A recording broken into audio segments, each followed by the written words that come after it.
Javier Méndez Ovalle. De joven genio a homicida. Javier Méndez Ovalle nació en 1994 en la Ciudad de México. Un joven extrovertido, fue víctima de bullying desde pequeño, un joven de excelente comportamiento lo que le generaba problemas. Debido a una deformidad congénita en la oreja derecha, fue el blanco de las burlas de sus compañeros desde muy pequeño. Javier hablaba inglés y alemán. En 2011, fue medalla de oro en la Olimpiada Nacional de Física y un año después, obtuvo la medalla de bronce en las Olimpiadas de Física en Estonia, por encima de competidores de Hong Kong, Rumania, Arabia Saudita y Canadá. En su perfil de Facebook publicó más de 50 fotografías de los viajes que realizó para sus torneos académicos. En casi todas ellas aparecía sonriendo y con sus compañeros de competencia, de México y otros países. Javier era un joven destacado, muy inteligente, estudioso, era un alumno destacado del Instituto Politécnico Nacional.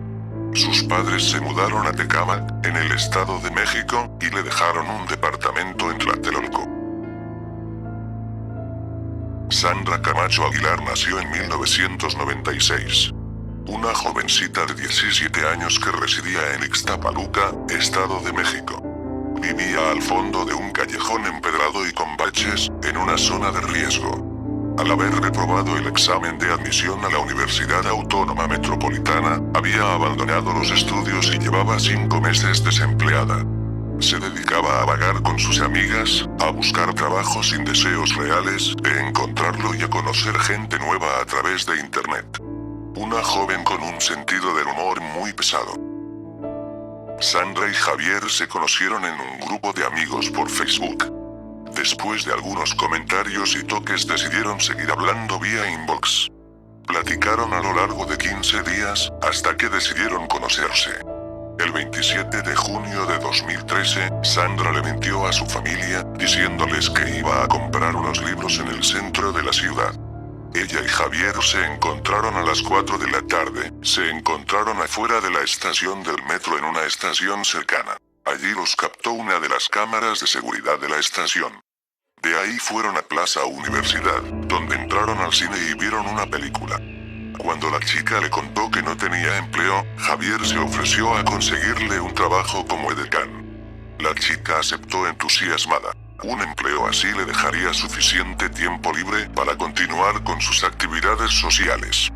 Posteriormente se dirigieron a un parque de la delegación Benito Juárez, donde comenzaron a besarse y decidieron irse al departamento en el que vivía Javier.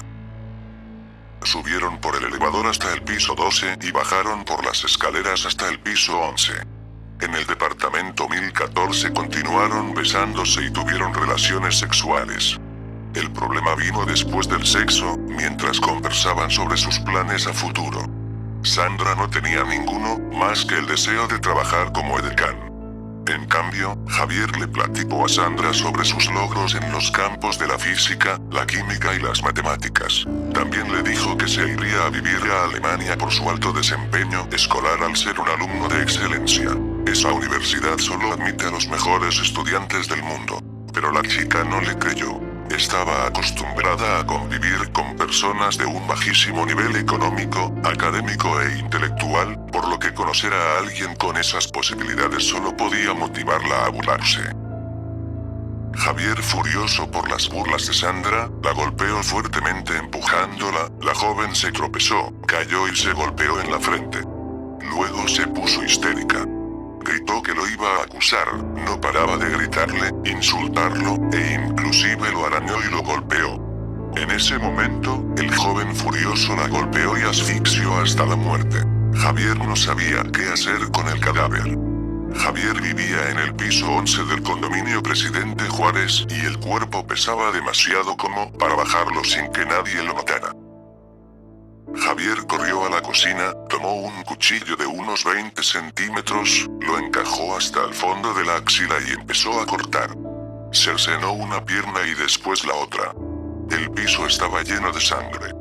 El cuerpo de Sandra se ha quedado ya sin extremidades. Javier tomó unas bolsas negras de plástico para la basura, guardando partes en varias bolsas junto a su ropa ensangrentada, salió sigilosamente del departamento con varias de las bolsas. Después de un par de días algunas bolsas las dejó en un bote de basura, otras en los alrededores de una jardinera, algunas otras en lugares cercanos a su edificio. Javier limpió el departamento con cloro y pinol. Días después sus padres pasaron por él, notaron los rasguños que tenía en el rostro, aunque nunca les dijo que se los había provocado y juntos se fueron a Tecámac. Días después fue encontrado descuartizado el cuerpo de la joven en el interior de bolsas negras. La familia de la víctima había iniciado acciones de búsqueda desde el 28 de junio del 2013. Al revisar la computadora de la chica, los policías localizaron varias conversaciones privadas en Facebook entre la chica y Javier. La revisión de las cámaras de seguridad de la zona lo corroboraron. Se giró entonces una orden de aprehensión contra él. El 4 de julio de 2013, la madre de Javier regresó al departamento. Fue detenida por la policía de investigación y trasladada al Ministerio Público. Al lugar también acudió el padre, quien dijo que su hijo no estaba prófugo, e incluso en ese momento estaba cuidando a su hermano de 5 años. Sus padres se comunicaron con él y le dijeron las acusaciones que había en su contra. Le pidieron que se presentara ante el Ministerio Público para que aclarara la situación. La respuesta que les dio Javier fue que él no había hecho nada, que estaban equivocados. Colgó y desde ese momento perdieron la comunicación.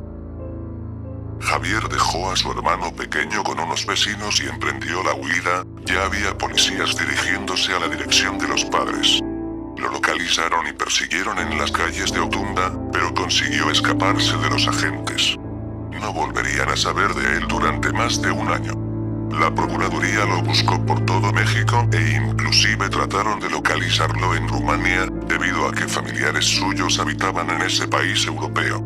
Además, la Interpol lo buscó en 119 países. Antes de huir de la Ciudad de México, Javier sacó dinero de un cajero automático y con ese efectivo viajó a otro estado del país. Rentó un pequeño cuarto en San Juan del Río, Querétaro. Cuando era niño, había viajado con sus padres a ese lugar, el cual recordaba que era tranquilo, por lo que decidió esconderse ahí. Javier estuvo prófugo más de un año. Al llegar a Querétaro, no buscó trabajo, pero cuando se le acabó el dinero, laboró como mesero en varios lugares, hasta llegar a la cafetería Finca Santa Veracruz, donde estuvo unos meses. Bajo el nombre de Carlos Medina Martínez, trabajaba en una conocida cafetería de la cabecera municipal. Solitario y serio como lo describen algunos de sus compañeros, atendía a los comensales de manera educada y atenta. A escasas cuadras de la cafetería, en la calle de Emilio Carranza, vivió antes de su detención, Méndez Ovalle. Se trata de un predio en donde rentan viviendas sencillas y modestas.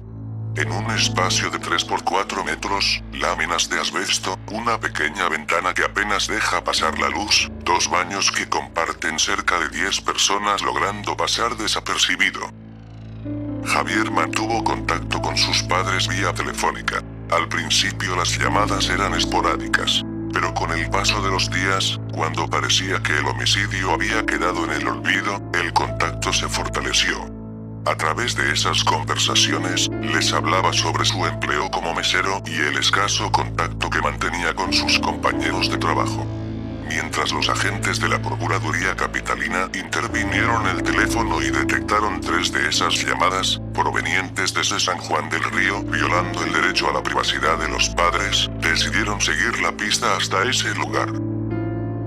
El 30 de julio de 2014, Javier fue detenido en Querétaro y trasladado a la capital del país. No puso resistencia. Llegó a la Ciudad de México durante la madrugada. Fue entrevistado por agentes del Ministerio Público, peritos en psicología, agentes de la Policía de Investigación y la propia fiscal, pero nunca perdió la compostura, ni fue grosero.